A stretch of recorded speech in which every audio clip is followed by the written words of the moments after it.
আমার দেশ কেন বইরা গেছে টিভি সিনেমায়, আমার দেশ কেন বইরা গেছে টিভি সিনেমায়। ফুলা মাইয়া সুগণ বুড়া বেগুন মিলে চাই, আছে না নাই? আছে না নাই? আমার কথা বুঝেন নাই? ফুলা মাইয়া জুয়ান বুড়া সবাই মিলে টিভি চাই কিনা? কথা কোন চাই কিনা? চাই চাই। এক ব্যক্তি মুরব্বী মানুষ হজ করে আসছে, হজ করার পর উনি শুক্রবার দিন নামাজ পড়ে গরু গোসুতে ভাত খেয়ে রিমোট নিয়ে টিভি দেখতেছে। তার নাতি কতগুলো দুষ্ট আছে না? কেউ দাদা আপনারা হাজি সব মানুষ, আপনি যে টিভি দেখতেছেন, আরে না বাড়া কে টিভি দেখি, একটু খবর চাই। কথা কোন ঠিক কিনা? খবর আবার কি? ও কিছু না, ও হচ্ছে সামান্য একটু বিনোদন। কথা কোন ঠিক কিনা? আছে না নাই? আছে না নাই? কথা কোন রাগ করতেছেন? আপনাদের এলাকায় তো নাই, বুঝলাম। আপনারা কি আশেপাশে দেখেন না? আমার দেশ কেন বইরা গেছে টিভি সিনেমায়, আমার দেশ কেন বইরা গেছে টিভি সিনেমায়। ফুলা মাইয়া সুগণ বুড়া বেগুন মিলে চাই চাই চাই, আরে ফুলা মাইয়া সুগণ বুড়া বেগুন মিলে চাই। সালাম কালাম নাই রে দেশে, দেখলে কই হাউ আর ইউ। কতক্ষণ ঠিক কিনা? সালাম কালাম আর দেয় না এখন, এখন দেখলে কই হাউ আর ইউ। আছে না নাই? সালাম কালাম নাই রে দেশে, দেখলে কই হাউ আর ইউ। বাংলায় কয় না ভালোবাসি, ইংলিশে কই আই লাভ ইউ। কতক্ষণ ঠিক কিনা? এখন ডিজিটাল হয়ে গেছে, আমি তোমাকে ভালোবাসি, এটার বাংলায় বলা যায় না। এখন সকিনা, হ্যাঁ এই মিস্টার সোহেল রানা, সকিনারা আই লাভ ইউ। কতক্ষণ ঠিক কিনা? সালাম কালাম নাই রে দেশে, দেখলই কই হাউ আর ইউ। বাংলায় কই না ভালোবাসি, ইংলিশে কই আই লাভ ইউ। লিপস্টিকের ভয়ে বাপরে ড্যাডি কই ভুলাই। আছে না নাই? লিপস্টিকের ভয়ে বাপরে ড্যাডি কই ভুলাই। ফুলা মাইয়া সুগণ বুড়া বেগুন মিলে চাই চাই, আরে ফুলা মাইয়া সুগণ বুড়া বেগুন মিলে চাই। নুন আনতে যার হান্তা হুরাই, হেতার গরু টিভি। আছে না নাই? নুন আনতে ফান্তা পড়াই, এই কথাটা বুঝেন নাই? কথা বুঝছেন? আমাদের গ্রামের হ্যাঁ কি প্রবাদ বাক্য কথা, নুন আনতে হান্তা হুরা। নুন আনতে যার হান্তা হুরাই, হেতার গরু টিভি। হেডবাত নাই বই বই চাই হিন্দি ছবি। কতক্ষণ ঠিক কিনা? ঠেলা গাড়ি চালা, রিক্সা চালা, ভ্যান চালা, অটো চালা, তারপরে এলইডি টিভি। আছে না নাই? শুধুমাত্র 24 ইঞ্চি 52 ইঞ্চি। কতক্ষণ ঠিক কিনা?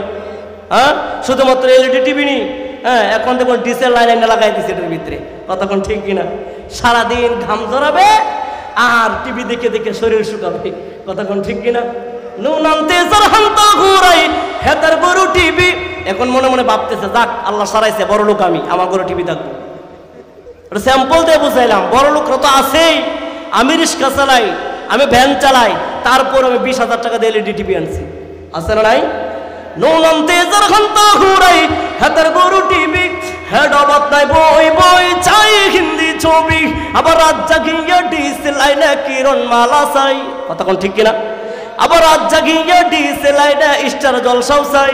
আবার রাত জাগিয়ে ডিস লাইনে যুবক বাইরে আর্জেন্টিনা ব্রাজিলের খেলা চাই। দেখছেন একটাও ঠিক কইছে না, একটাও লাগে গেছে গায়ে যে হুজুর এতক্ষণ যা কইছেন মানছি, এখন যদি আমাদের উপর পড়তেছে। কি হয়েছে জানেন? এক লোকে বলতেছে, সংগ্রামী সাথী ও ভাই, যুদ্ধ লাগলে যুদ্ধ চাই, লাগিয়ে পড়লে আমি নাই। কতক্ষণ ঠিক কিনা? এরকম দোষ হয়েছে। যা কইতে পারেন হুজুর তাদের বিরুদ্ধে, আমরা যুবক মানুষ, আমরা নিয়ে কিছু কইেন না। নুন আনতে যার হান্তা ঘুরাই, হাতের গরু টিভি। হেডবাত নাই বই বই চাই হিন্দি ছবি। আবার রাত জাগিয়ে ডিসি লাইনে কত কিছু চাই। আবার রাত জাগিয়ে ডিসি লাইনে কত কিছু চাই। ফুলা মাইয়া সুগণ বুড়া বেগুন মিলে চাই চাই, হায়রে ফুলা মাইয়া সুগণ বুড়া বেগুন মিলে চাই। মুরব্বীরা একবারে খুশি হয়ে গেছে, যা কইছে সব যুবকেরা রে আমরা বাচ্চা গেছি না, কিছু কইতাম নি। কমো নাকি কমো নাকি? হ্যাঁ আপনার রাগ করতেছেন, একজন মুরব্বী সাজাও রাজি হন।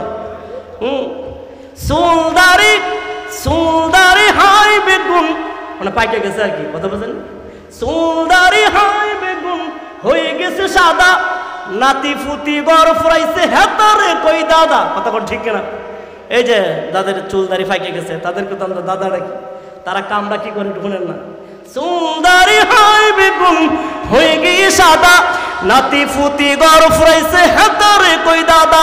ওই দিন দেখি ওই বুইরাটা সারজন টিভি চাই। কতক্ষণ ঠিক কিনা? টিভি চাই না? আপনাদের এলাকায় না, আমি বিভিন্ন এলাকায় দেখি আজান চলতেছে, আসর আজান চলতেছে, মাগরিবের আজান চলতেছে, সে যে হেই মমতাজের গানের দিকে তাকাইছে, কারণ সে বুড়ো হইতে পারে, মনটা তো বুড়ো হইছে না। কতক্ষণ ঠিক কিনা? হ্যাঁ, আসর চলে গেছে, মাগরিব চলে গেছে, তার কোনো খবর নাই। সে যে পায়ের উপরে পা তুইলা আকিস বিড়ি টানতেছে আর দেখতেছে, টানতেছে আর দেখতেছে, তার কোনো খবর নাই কয় প্যাকেট খাইছে। কতক্ষণ ঠিক কিনা? হ্যাঁ, আসলে নাই সব এলাকার ভিতরে না, কিছু কিছু এলাকায়। আপনাদের এলাকা ভালো আছে আলহামদুলিল্লাহ, টিভির আজান হইলে টিভি বন্ধ করে দেয়। হ্যাঁ, সুন্দরী হয় বেগুন হয়ে গিয়ে সাদা, নাতি ফুতি গর ফ্রাইছে হাতরে কই দাদা। ওই দিন দেখি ওই বুইরাটা সারদন টিভি চাই, ওই দিন দেখি ওই বুইরাটা সারদন টিভি চাই। ফুলামাইয়া সুবন বুড়া বেগুন মিলে চাই চাই হাই রে, ফুলামাইয়া সুবন বুড়া বেগুন মিলে চাই। মরে গেলে বেগুন সারি খবর যাবি, ফেরেশতারা লাইতেই লাইতেই দেখাইব টিভি। কতক্ষণ ঠিক কিনা? মরে গেলে বেগুন সারি খবর যাবি, ফেরেশতারা কইনাই কইনাই দেখাইব টিভি। ওরে পূর্ণিমা শাবনূরের নাচন দিব যে দেখাই। কতক্ষণ ঠিক কিনা? এই এমন একটা ভাব ধরছে যে পূর্ণিমা শাবনূর হুজুরই চিনা, তোমরা চিনো না। হ্যাঁ, এই যে দেখছেন, এই যে একটা যুবক মানে পূর্ণিমা শাবনূর আমি চিনি আর হেরা চিনি না, এমন একটা ভাব ধরে বসে রয়েছে যে এই নতুন শুনছে আমার মুখে, এমন একটা ভাব ধরছে তারা। কতক্ষণ চিনো না? হ্যাঁ, মানে আমি একাই চিনি। মরে গেলে বেগুন সারি খবর যাবি, ফেরেশতারা লাইতেই লাইতেই দেখাইব টিভি। ওরে পূর্ণিমা শাবনূরের নাচন দিব যে দেখাই। ফুলামাইয়া সুবন বুড়া বেগুন মিলে চাই হাই রে, ফুলামাইয়া সুবন বুড়া বেগুন মিলে চাই। আঙ্গুর দেশকার বইরা গেছে টিভি সিনেমাই, আঙ্গুর দেশকার বইরা গেছে টিভি সিনেমাই। ফুলামাইয়া সুবন বুড়া বেগুন মিলে চাই হাই রে, ফুলামাইয়া সুবন বুড়া বেগুন মিলে চাই। কথা বলেন ঠিক কিনা? বাদশাহ জিলকারনাইন যখন ইন্তিকাল হয়ে যাবে, তার খাদেমকে ডাক দিয়ে বলতেছে, খাদেম আমি যখন মারা যাব আমার হাতগুলো তোমরা বাহিরে রাখবে, কাপড়ের বাহিরে রাখবে। কাপড় যখন আমাকে চড়ানো হবে, আমার কাপড়ের বাহিরে দুইটা হাত তুমি লম্বা করে তুলে ধরবা। এবার খাদেম ডাক দিয়ে বলে, কেন আপনার কি কোনো কাপড়ের শর্ট পড়বে নাকি কাপড়ের অভাব? বলে না না, কাপড়ের কোনো অভাব নাই, কিন্তু যখন তোমরা আমাকে কাপড়ের বাহির থেকে হাতগুলো রাখবে, যখন আমাকে চারজনে কাঁধে কাঁধ করে যখন মসজিদের কাটিয়ানের ভিতরে শোয়ানো হবে, আর সাদা কাপড় পরানোর পর আমার হাতগুলো বাহিরে থাকবে, আমাকে কাঁধে নিয়ে যখন পাশের জারের নিচে ছুটে চলবে, তখন আমার লাশের পিছনে হাজার হাজার মানুষ থাকবে আমার কবর পর্যন্ত আমাকে পৌঁছায় দেওয়ার জন্য। কিন্তু খাদেম যখন মানুষগুলো দেখবে আমি বাদশাহ জিলকারনাইনের হাতগুলো বাহিরে, সবাই প্রশ্ন করবে ওই বাদশাহ জিলকারনাইনের হাত কেন কাপড়ের বাহিরে কেন? তখন তুমি উত্তর দিবে, ও খাদেম বলবে, বাদশাহ জিলকারনাইন এত পরিমাণ ধনাঢ্য ব্যক্তি হওয়ার পর, এত পরিমাণ ধনী ব্যক্তি হওয়ার পরেও, একটা রাজা হওয়া সত্ত্বেও, বাদশাহ হওয়া সত্ত্বেও, ওই যে দেখছো কবরের দেশে নেওয়া হচ্ছে, আর তোমরা তাকাইয়া হাতের দিকে তাকাইয়া দেখো, এত বড় বাদশা হওয়ার পরেও 3.5 টুকরা সাদা কাপড় ছাড়া, ওই যে দেখছো খালি হাত ছাড়া কিছুই নিতে পারে না। কথা বলেন ঠিক কিনা? এই জন্য এই ধন সম্পদের মালিক বান্দা তুমি না, এই ধন সম্পদের মালিক আমি না, শুধুমাত্র পাহারাদার। কথা বলেন ঠিক কিনা? এই জমিনের সম্পদের মালিক আমার আল্লাহ। তোমাকে 60-70 বছর মাত্র পাহারা দেওয়ার জন্য পাঠাইছে। 60-70 বছর তোমার শেষ, তোমার এবার চিঠিখানা চলে আসবে, তোমার চলে যেতে হবে সম্পদ রেখে। এবার তোমার সম্পদ, তোমার সন্তান পাহারাদার হয়ে যাবে, এবার সন্তান চলে যাবে, তোমার নাতি পাহারাদার হয়ে যাবে। পাহারাদার ওই পাহারাদার কিয়ামত পর্যন্ত থাকবে। একবার আওয়াজ দেয়া বলেন ঠিক কিনা? সম্পদ কিন্তু তোমার না, কিন্তু আসলে সম্পদ সম্পদ করে আমরা জিন্দেগিটা শেষ করে দিতেছি। কথা বলেন ঠিক কিনা? 0.5 জমি ছাড়ার ব্যক্তি আমি মনসুর আলম ফয়েজি না, কথা কোন ঠিক কিনা? 1% তো দূরের কথা, বায়ে বাই এমন ঝগড়া, মাত্র 4 আঙ্গুল জমিনের জন্য এক ভাইকে আরেক ভাই হত্যা করতে দ্বিধাবোধ করে না। কথা বলেন ঠিক কিনা? এই সম্পদের হিসাব তোমার মালিকের কাছে দিতে হবে।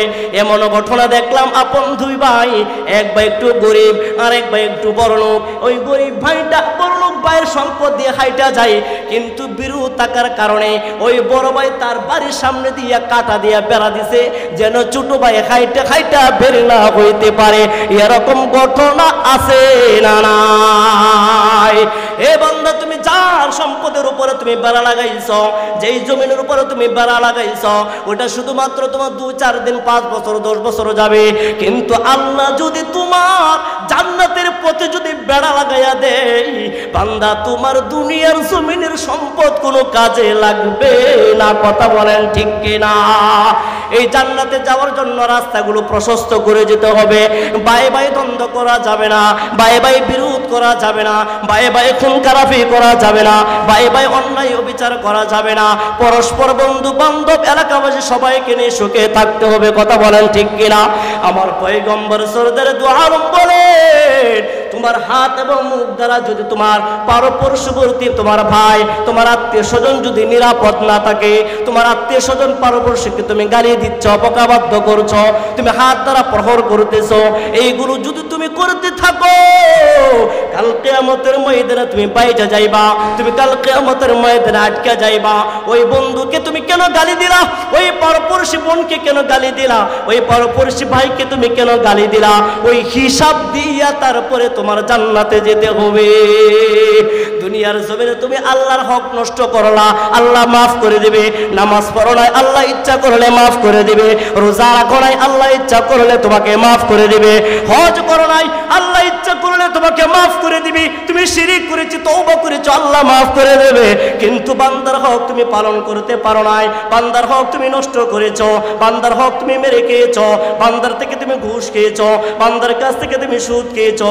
আল্লাহর কসম, আল্লাহর কসম, আল্লাহর কসম, আল্লাহ তোমাকে 1 সেকেন্ড মাফ করার অধিকার রাখে না। কথা বলেন ঠিক কিনা?